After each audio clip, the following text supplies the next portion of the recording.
सभी पत्रकार बंधुओं को नमस्कार। कल अडानी जी घोटाले का पहला एपिसोड था और मैंने आपसे कहा था कि अडानी जी घोटाला कई एपिसोड में आपके सामने आएगा। आज जो जानकारी मैं आपको देने जा रहा हूं उसको जानकर और सुनकर आपके होश उड़ जाएंगे। सिर्फ एक सरकार को धोखा नहीं दिया गया, सिर्फ 1 लाख करोड़ की कोयला चोरी नहीं की गई अडानी के द्वारा, बल्कि गुजरात सरकार और गुजरात की जनता को भी किस तरीके से अडानी ने धोखा दिया है उसकी जानकारी मैं आपके साथ साझा करना चाहता हूं। और यह जो जानकारी आपको साझा करने जा रहा हूं, यह भारत सरकार के ऊर्जा मंत्रालय के द्वारा लिखी गई चिट्ठी के आधार पर जारी करने जा रहा हूं। और इस चिट्ठी में साफ तौर पे लिखा है कि जो अडानी को राजस्थान के सरकार के द्वारा पारसा कांटा 2 कोयला की खदानें दी गई मोदी सरकार के द्वारा, सुप्रीम कोर्ट के आदेश के बावजूद जिन 2 खदानों को रद्द नहीं किया गया, उन 2 खदानों से कोयला निकालकर अडानी अपने पावर प्लांट में ले जा रहा है। इसकी थारो इन्वेस्टिगेशन कीजिए, इसकी संपूर्ण जांच कीजिए। मैं नहीं कह रहा हूं, भारत सरकार के ऊर्जा मंत्रालय द्वारा कहा गया है। भारत सरकार के ऊर्जा मंत्रालय के एडिशनल सेक्रेटरी विवेक देवांगन, उनकी यह चिट्ठी है जिस चिट्ठी में कहा गया है कि जो कोयला की खदानें अडानी को दी गई, वहां से कोयला निकालकर सुप्रीम कोर्ट के आदेशों के खिलाफ और भारत सरकार के कानून के खिलाफ वहां से कोयला निकालकर अडानी अपने पावर प्लांट में लेके जा रहा है। यह साफ तौर पे इस चिट्ठी में लिखा है कि इसकी थॉरो इन्वेस्टिगेशन कीजिए, इसकी पूरी तरीके से जांच कीजिए, नंबर 1।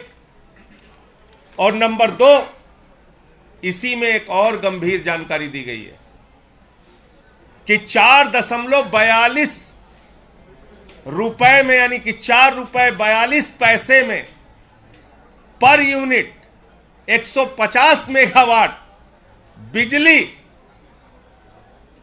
अडानी को गुजरात को देना था, गुजरात के बिजली के लिए देना था। गुजरात के लाल अडानी को, गुजरात की जनता को बिजली देना था 4.4 रुपए 42 पैसे यूनिट में।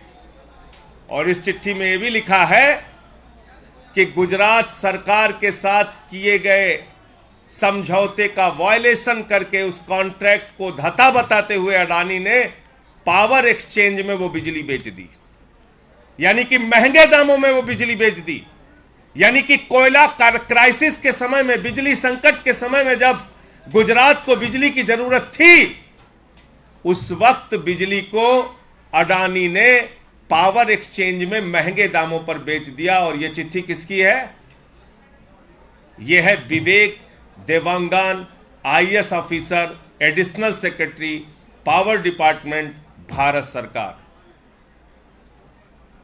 यानी जो आरोप मैंने कल लगाया था कि 1 लाख करोड़ रुपए का कोयला नरेंद्र मोदी जी ने अपने मित्र अडानी को मुफ्त में दे दिया, उसमें एक और गंभीर आरोप जुड़ गया आज कि गुजरात सरकार के द्वारा जो 150 मेगावाट का अडानी के साथ पावर सप्लाई के लिए कॉन्ट्रैक्ट साइन किया गया था, उसका उल्लंघन करते हुए बिजली सप्लाई गुजरात को नहीं की गई, बल्कि वो बिजली सप्लाई पावर एक्सचेंज में महंगे दामों पे अडानी ने बेच के मुनाफा कमाया। राजस्थान को धोखा दिया, गुजरात को धोखा दिया, पूरे देश को धोखा दिया। और मैं ये पूछना चाहता हूं, मोदी जी, अगर आपके मंत्रालय के पावर मिनिस्ट्री ने चिट्ठी लिखी थी तो 1 साल पहले ये चिट्ठी लिखी थी तो आपकी सीबीआई क्या कर रही थी, आपकी ईडी क्या कर रही थी, आपकी जांच एजेंसियां क्या कर रही थी? अडानी की इन खदानों को बंद क्यों नहीं किया गया? अडानी के ऊपर कार्रवाई क्यों नहीं की गई? तो ये मुझे अपनी बात कहनी थी। आपको और कोई सवाल पूछना हो तो पूछ सकते हैं। ये आप पढ़ लीजिए, मैंने बताया तो आपको। ये चिट्ठी है 24 फरवरी 2022 की, 1 साल पहले की चिट्ठी है। ये चिट्ठी है एडिशनल सेक्रेटरी पावर डिपार्टमेंट की। ये चिट्ठी है विवेक कुमार देवांगन IAS अधिकारी की। ये चिट्ठी राजस्थान की सरकार को लिखी गई, कोयला मंत्रालय को लिखी गई, और इस चिट्ठी में लिखा गया कि आप इस पूरे मामले की जांच कराइए। और 2 ये गंभीर मामले आए हैं कि जो कोयले का रिजेक्ट बताकर अडानी अपने पावर प्लांट में कोयले का इस्तेमाल कर रहा है राजस्थान सरकार को दिए गए कोयला खदानों से, वो पूरी तरीके से नियमों का उल्लंघन है। इसकी जांच कराइए। पारसा और कांटा 2 कोयला खदानों का कोयला अडानी अपने बिजली पावर प्लांट में इस्तेमाल कर रहा है, नंबर 1 ये बात इसमें लिखी है। और दूसरी बात इसमें लिखी हुई है कि गुजरात सरकार के साथ बिजली सप्लाई का 150 मेगावाट का जो करार अडानी ने किया था, उसका उल्लंघन करते हुए अडानी ने कोयला क्राइसिस के समय, बिजली संकट के समय पावर एक्सचेंज में महंगे दामों पर वो बिजली बेची। ये दोनों मामले इसमें लिखे हुए हैं, कोयला मंत्रालय और राजस्थान सरकार। आगे आम आदमी पार्टी की क्या रणनीति रहेगी? अब देखिए, हम तो लड़ाई लड़ रहे हैं, आगे भी लड़ेंगे। आप ये चिट्ठी